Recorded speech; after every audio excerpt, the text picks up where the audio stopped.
Diddy was charged with what they should now call the Black Man Act. He's not the first. Jack Johnson, Chubby Checker, Charlie Chaplin, and now Sean P. Diddy Combs. But there was one person who actually got away. You know what? We don't know how much time Diddy's going to get, despite people looking at the guidelines. There's no mandatory minimum. But let's get into some of this straight game. Life is like cards. It's not what you dealt, but how you play it.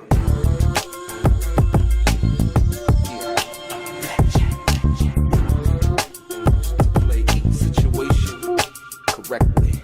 I remember they used to laugh at a brother.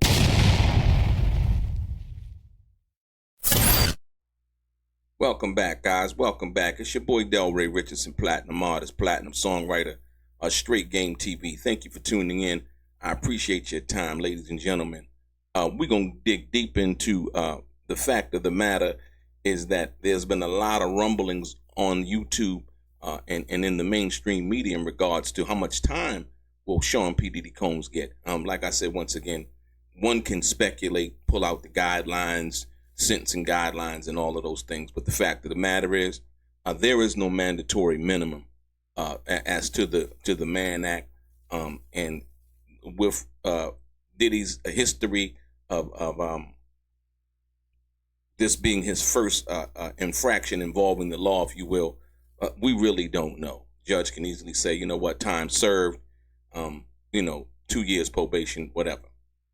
We really truly don't know, so we won't speculate that. But I want to get into something real deep because I don't really think people understand the full ramifications of what just happened, ladies and gentlemen, and how the Mann Act targeted black men. Jack Johnson, Chubby Checker, Sean P. Diddy Combs. But there was one guy, and he happened to be of a Caucasian persuasion, who got away with the after he was charged with the Mann Act.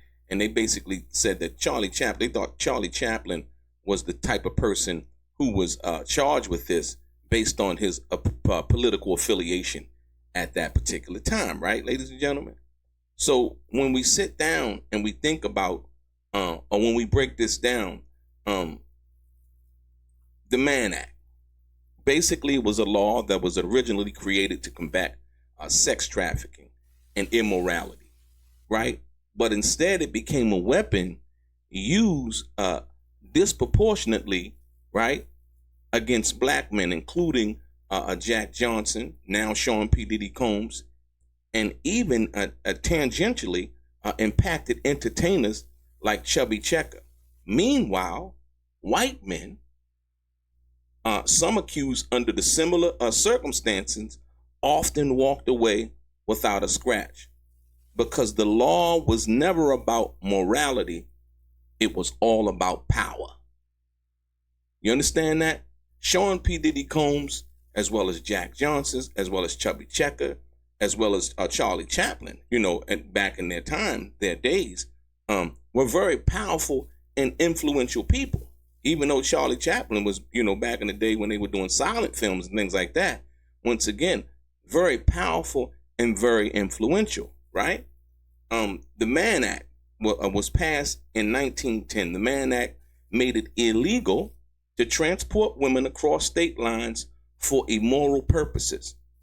While the language was straightforward, the law was vague and open to broad interpretations.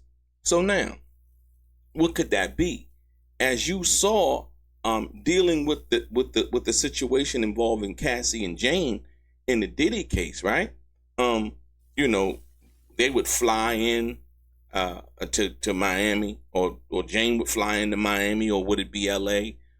She lived in LA, and they were doing what people were calling freak offs. They were doing certain things in their bedroom, creating their own porn. And like I said, all of this was consensual, right? The fact of the matter is the Mann Act was something that was usually applied to black men.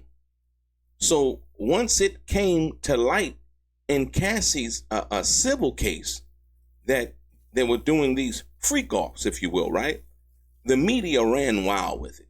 They ran wild. So they, it was these big parties. It was, it was Justin Bieber. It was Will Smith. It was, all of these people. And what we found out, ladies and gentlemen, is that simply wasn't the truth. That simply wasn't the truth. And so they tried to turn the freak offs into a RICO case, and saying that from what we witnessed with our own eyes with Bad Boy Entertainment, Sean John, and all of those things simply came about because of criminal acts, is what they wanted you to believe, right? Essentially, Sean P. Diddy Combs got convicted, ladies and gentlemen, let's be honest, for tricking, right? For tricking. The John, he was basically the John. He was not the pimp, if you will, in that situation in which the Mann Act would normally be applied to, if you will, from that perspective, right?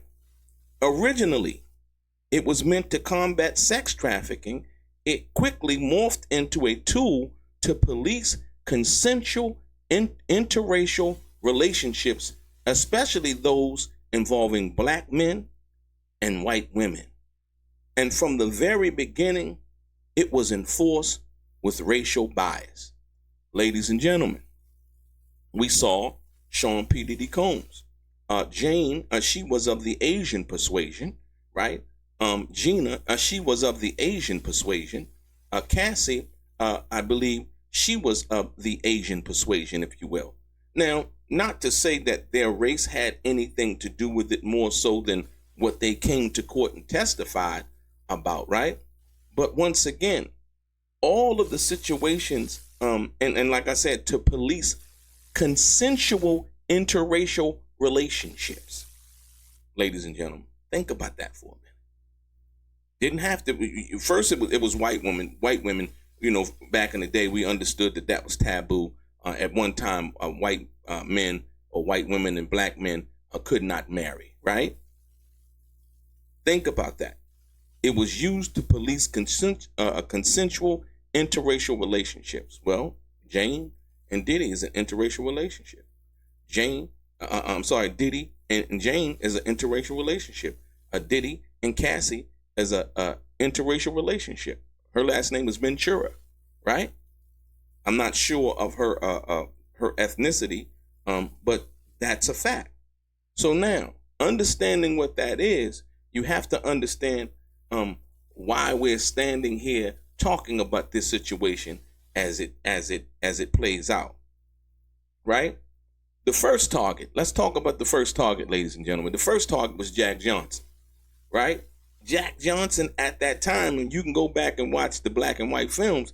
Jack Johnson at that particular time was the most powerful, one of the most powerful black men in America, right? Basically, he could beat any man's ass in the world with his two hands, and couldn't nobody do anything about that. That's a lot of power. Just like the situation with Mike Tyson, right? And remember, there was a story that Jamie Foxx told about being at a party, and Stevie Wonder was there, and some girl walked up to Mike Tyson. This is after he had got out of prison, and Jamie said that Mike Tyson was like, "Get away from me! All you're trying to do is send me back to jail." That was that post-traumatic stress that Mike Tyson had dealt with in prison, because he knew that what they had charged him for, he didn't do, right? But that was used, that once again, the sex thing, right? Oh, it was immoral. Oh, it was, Mike Tyson was charged with the R word, if you will, from that perspective, or the SA, as they say, right? But the first target of the Mann Act was Jack Johnson, the first black heavyweight. Now listen, the first black heavyweight champion of the world. He was flamboyant, powerful. Most controversially, he dated and married white women. Ladies and gentlemen, right?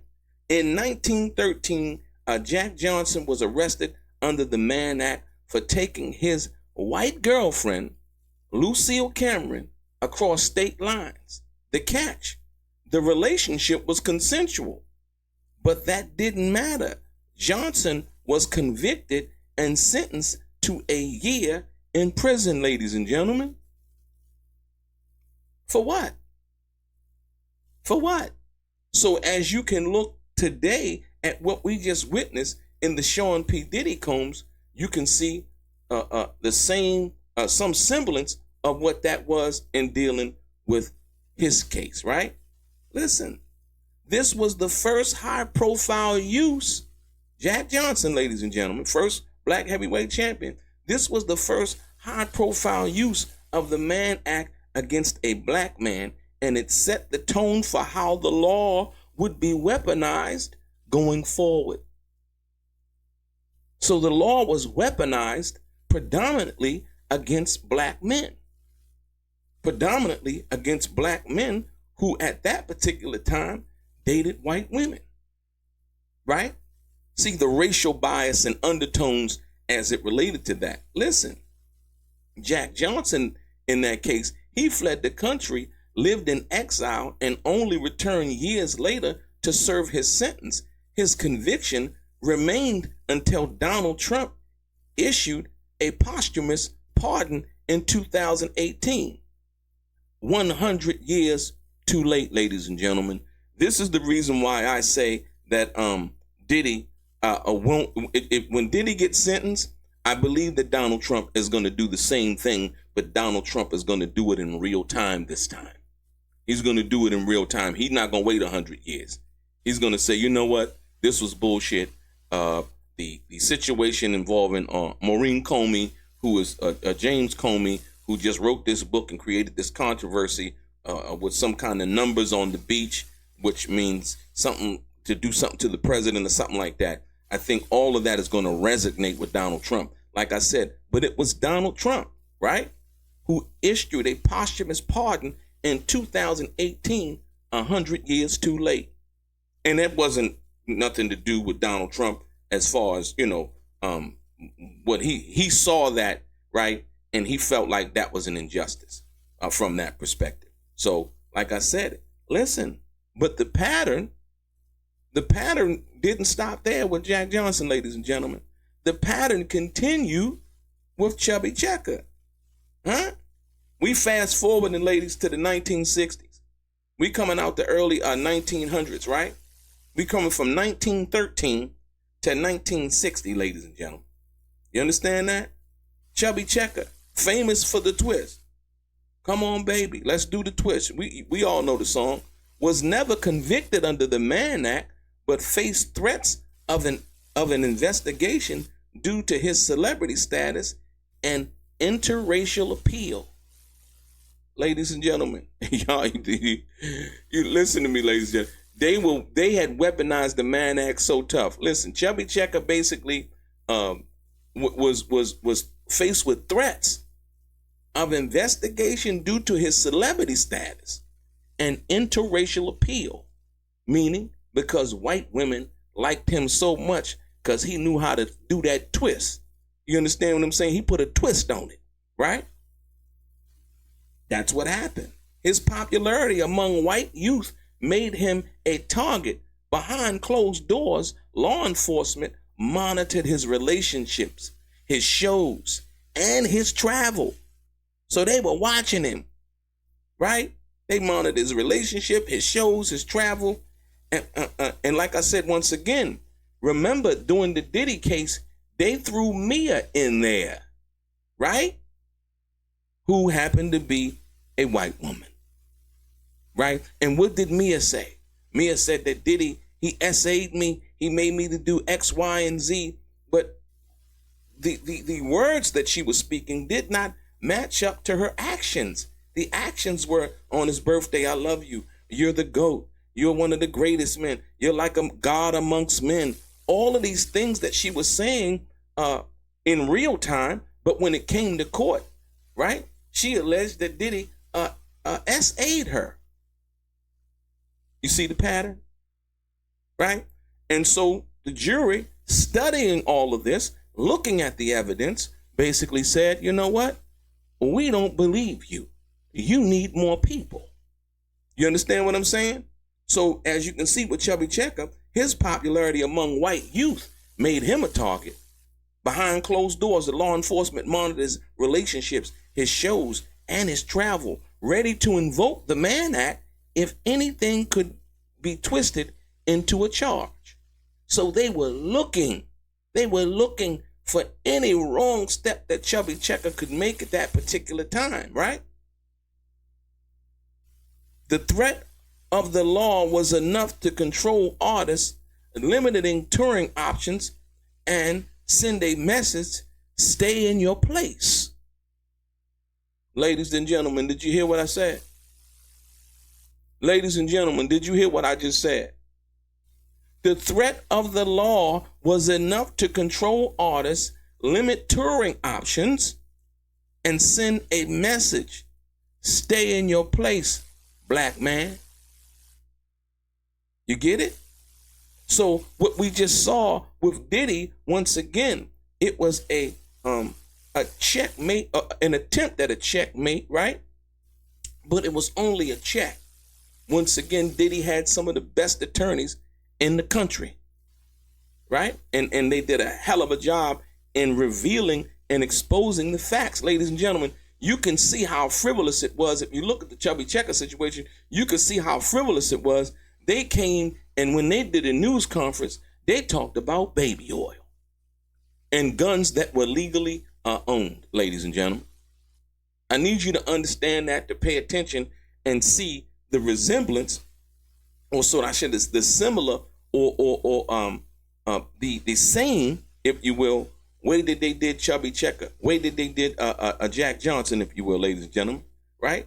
So the threat of the law back then, right, you know, in the 60s, right? The threat of the law was enough to control artists, limiting touring options, and send a message. Basically, they saying stay in your place back then, but today it's stay in your lane. Remember, Jack Johnson was what? Jack Johnson was what? He was flamboyant, right? The big fur coats and the hats and all of that, right? Oh man, they hated it from day one. This is what you're dealing with. It didn't just stop then. It carried on to Chubby Checker. He didn't even do anything. It was basically because he was so good at what he did, and he was liked by so many, including his white fan base, that was a problem for him. Right? Right? There's a lot of hate in people's heart, like I told you before. They even went after who? They even went after the black juror, ladies and gentlemen. The government went after the black juror, and we heard the true facts behind that is that he had a New York ID, and he stayed in New York, but sometimes he stayed in Jersey, ladies and gentlemen. And they attacked his candor. Okay, cool. It still didn't work, ladies and gentlemen. The jury, and like I said, it just goes to show you how America and the jury of our peers is evolving and saying, hey, hold on. You know, and if they knew anything, like I said, if the jurors went home and did any kind of research on their own, and they would look up the Mann Act, and they'd be like, oh, this is similar to what they're trying to do to him. Interracial dating. Cassie is, okay. And I could see now how they came up with the Mann Act situation. And like, you know what? We're not doing all of this other stuff. Basically, they overcharged Diddy. Like I told y'all before, they overcharged Tupac. Right? What happened? And most people's like, don't mention Tupac in the same name. No, I'm talking about the law. They overcharged Tupac, said he SA'd the girl in New York and did all of these other things, right? What did they find Tupac guilty of? Sodomy, of forcibly touching the girl on the butt who he had a sexual relationship with, ladies and gentlemen. It was not true. It wasn't true, right? The same situation with Diddy. What did they do? They overcharged, offered him a plea. They overcharged Tupac, offered him a plea. He didn't take the plea. I'm talking about a pattern of behavior. Get off of who you like and who you're feeling about and how you feel about Pac and how you felt about Pac, or should I say, and how you feel about. I'm talking about a pattern of behavior that you can learn from, ladies and gentlemen. Listen, right? The Sean Diddy Combs. Huh? A modern day weaponization of the Mann Act, ladies and gentlemen. Most people, when they said, oh, he might beat the RICO, but I don't think he's going to get away from that Mann Act. Why were they saying that? Because most of the white pundits or lawyers and people who were talking understood what that law was about. And I'm not saying that they have any racial bias or animus or anything like that. That's not what I'm saying. But they understand the law and what that was about, right? Listen, now we come to 2020. From 1960, listen, ladies and gentlemen, and the first two men are black and the third man is black. Listen, now we come to the 2020s, 2025, 2024, 2025 to be exact, where we see the Mann Act reemerge. Yes, over a century later, in the federal investigation of Sean Diddy Combs, federal prosecutors cited alleged transportation of women across state lines for sex. It's eerily reminiscent of the same charges used against Jack Johnson in 1913, ladies and gentlemen. Right? Once again, high-profile black man under scrutiny with the government reaching for the same century-old law, ladies and gentlemen. That's why they said Ignafalo and them basically when they basically came out and did their press conferences and they would talk to the media, they mentioned that. Like this was an attack on a high-profile, successful black man, successful black entrepreneur, right? Because even Ignafalo and being a white guy, right, understood the law. And you can see Diddy wasn't a racist. Diddy hired black people. He hired white people. He hired Puerto Rican. He hired everybody. He never played that game. His game was to trying to win at what he was doing. And he wanted the best people around him. Christina Karam is not black. That's his personal assistant. Been his personal assistant for years. She ain't black. He could have easily went and got a black woman and say, yeah, I'm keeping it all black. That's not how he thought. He wanted the best people. And when it came down time to it, she stood 10 toes down and 2 feet deep and kept her mouth shut. Ladies and gentlemen, and Ignafalo acknowledged that and said everybody needs a Christina Karam on their team. And real people in the real world understand what that means. Somebody who's going to stand tall when it look like things about to fall. Point blank, period, right? So once again, a high-profile black man under scrutiny with the government reaching for the same century-old law. And check it out. And there's the thing. The Mann Act is still on the books, and it's vague enough to fit modern cases where discretion or bias can guide prosecution. Did you hear what I just said, ladies and gentlemen? Here's the thing. The Mann Act is still on the books as law, right? And it's still vague enough to fit modern cases where discretion or bias can guide prosecution, ladies and gentlemen.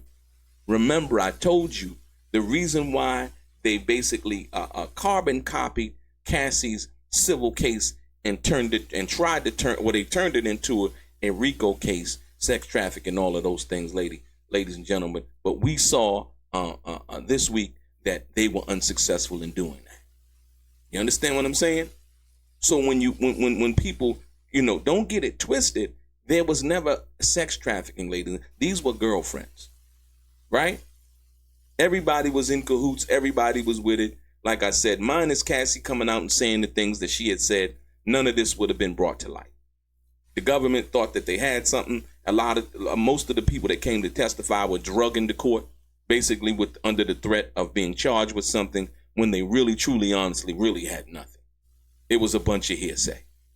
You know what I mean? I paid him. He paid him. This was a hotel receipt that paid for this hotel. What was wrong with the hotel? It was bodily fluids and stuff like this on the floor or whatever have you. How much was the hotel bill? $3,000. Was the damage done to the room? Yeah, it was $5,000. Talk to me about when there's a bill that's owed that hasn't been paid for any kind of damage. None of those things happen, ladies and gentlemen. right? This was handled by the assistants. Please clean up, like I said, whatever. And most people who are in a position of power and have that kind of money have people like that around them handling business, ladies and gentlemen. So once again, you can see where we are today, even in 2025, when someone wants to have a certain kind of bias, right? And the vagueness in regards to the Mann Act, like I said, that could mean, somebody could say you going across the state lines, you going from California to Vegas, and you taking a girl with you, and y'all stop on side the road. Soon as y'all get into Vegas, and y'all have sex in the car, right? And she go online and she's like talking about and bragging on her Instagram, yeah, girl, we had sex in the car, and she she posted, and because the person that she was with is a high profile person, they can say, you know what, we can charge him with the Mann Act based on the fact because we thought it was immoral that he had sex in the back of his car.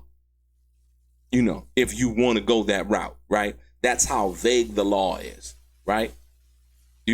Or we had sex in we had our dog with us in the car and we still had sex in the back of the car, right? And then they kind of, paint that as to some kind of picture of whatever, right? And there was nothing other than that going on, but people's minds can go there. That's how vague the Mann Act is, as we just saw in Diddy's case, right? So check it out, ladies and gentlemen. I want you to understand something. So that's 3 black men. That's 3 black men. One, Chubby Checker, didn't even do anything. And they were watching him and had him under the threat of trying to charge him for the Mann Act based on the fact that he had his white fan base, that white people liked him a little too much. You know what I mean? He might have easy access to white women.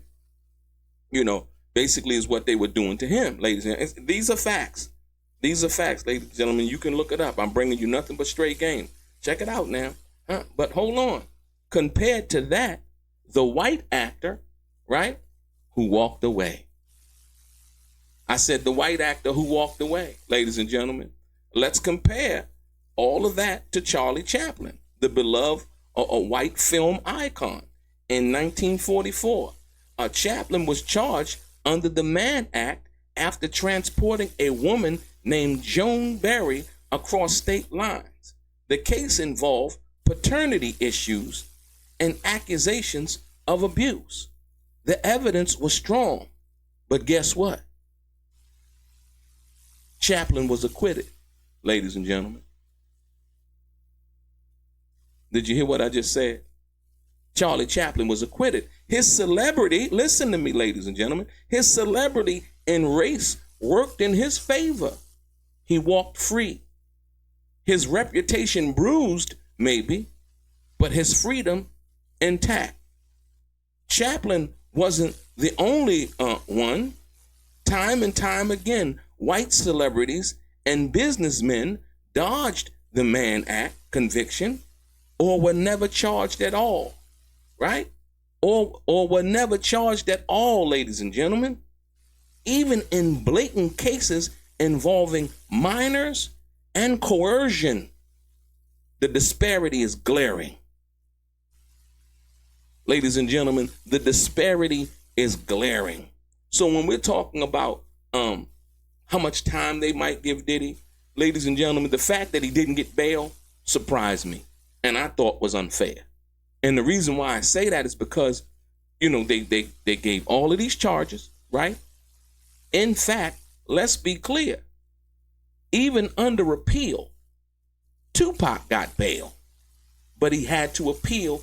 And this was, listen, ladies and gentlemen, this was after the sentencing. So listen, I want you to understand this. And Diddy can do the same thing. Diddy can do, like say, for instance, when Diddy gets sentenced, right? Diddy's attorneys can appeal the sentence, right? And ask to be let out on bail pending appeal, right? That's when Tupac was killed. He was out on bail pending his appeal of his sentence, ladies and gentlemen, right? So that's the same thing that can happen in the Diddy case. So once again, that's why I say when people talking about and they're showing guidelines and things like this, there's no mandatory minimum of what it was. You see, Jack Johnson, he got a year, right? ultimately posthumously pardoned by Donald Trump in 2018. So understanding, but you got to understand, Charlie Chaplin wasn't the only one. Time and time again, white celebrities and businessmen dodged the Mann Act convictions or were never charged at all, even in blatant cases involving minors or coercion. That disparity is glaring, ladies and gentlemen. They even said that Diddy was involved with minors. It was a Jane who made an accusation as to Young Miami, right?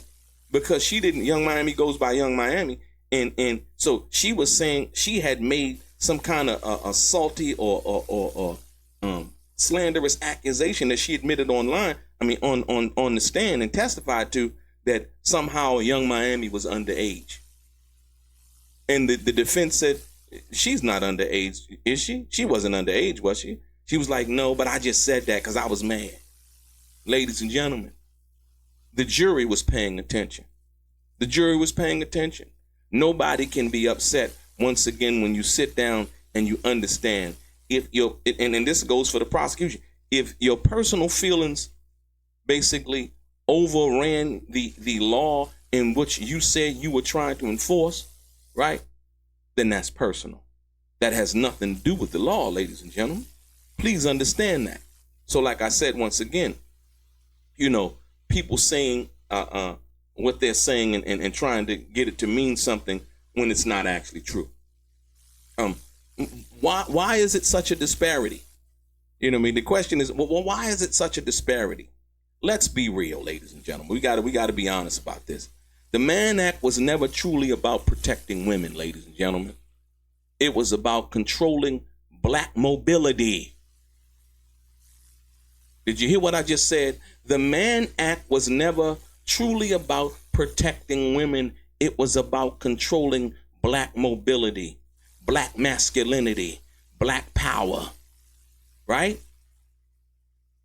Once again, ladies and gentlemen, just like the Mike Tyson situation, y'all not even paying attention to me. Let me run down five. Bill Cosby, Mike Tyson, Tupac Shakur, Michael Jackson, Sean P. Diddy Combs, Jack Johnson, Charlie Chaplin. Y'all don't see the pattern? And it doesn't even have to be anything dealing with the Mann Act. Like I said, once again, when you talk about the disparity as it relates to anything overtly sexual about black men, this is where we are. Y'all are not paying attention. So the jury, and this is how America is evolving, the jury of white, black, and whatever other race of group people saw through the BS, ladies and gentlemen. They saw through the BS and they were like, they're trying to take away this young man's everything that he's done, right? Based on what happened in his bedroom or his hotel room, right? Which is none of our business. And they had to sit back. If one reflected, they had to sit back and reflect to themselves. Could this happen to me? You damn right it could, right? So you have to understand that and be careful, right? But let's be real. The Mann Act was never truly about protecting women. It was about controlling black mobility, black masculinity, and blacks having power. Whether it was Jack Johnson with a white partner in 1913 or Sean Combs accused of lavish lifestyle excesses in 2024, the Mann Act functions as a dog whistle for radicalized fear. Did you hear what I said? I'm going to say it again. I'm going to read that again because I think you need to understand it. Whether it was Jack Johnson with a white partner in 1913, whether it was Chubby Checker in the 1960s about the fear of him having too many white fans, right? Or Sean P. Diddy Combs living of the lavish lifestyle of excesses in 2024, the Mann Act functions as a dog whistle for radicalized fear. white men committing similar or worse actions, sometimes even with minors, often avoid prosecution. It's not about what you did. It's about who you are. Ladies and gentlemen, like I said, once again, when you understand that, you're going to understand what I'm talking about. And so, you know, when we delve deep into what this is, I need you to understand. They said Tupac was untouchable, but behind the walls of Rikers Island, he was just a man, wounded, watching his back, and wondering who he could trust. He survived bullets, betrayal, and isolation behind bars. But what happened inside those walls has never been told until now. In the darkest corner of Rikers, he found betrayal and a brotherhood no one saw coming. These dudes smiled in my face, then flipped and tried to kill me, and I never saw it coming. They were Puff's security, Biggie's muscle, Henchman's people, and Tupac knew exactly who sent them. This is the side of Tupac Shakur the world never got to see, told by the man who lived it with him, not in the studio, but in a 6x9 cell. The rap battles, sex and drama with female guards, the tears, the silence after Jada Pinkett's visit, and the moment Tupac almost broke. Before Death Row, before All Eyes on Me, before Machiavelli, there was Rikers. Behind the Walls with Tupac Shakur, available now on Amazon. Get your copy. Learn the truth.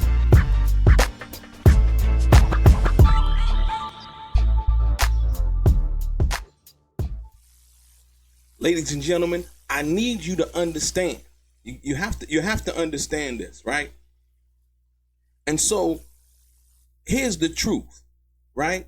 Laws like the Mann Act expose the hypocrisy at the core of our justice system. It's not just about what's legal, it's about who gets punished and who gets protected, right?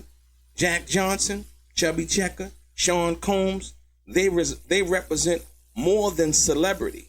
They represent generations of black men targeted by vague laws, harsh interpretations, and selective prosecution. Meanwhile, white privilege grants leniency, invisibility, or flat out immunity, ladies and gentlemen.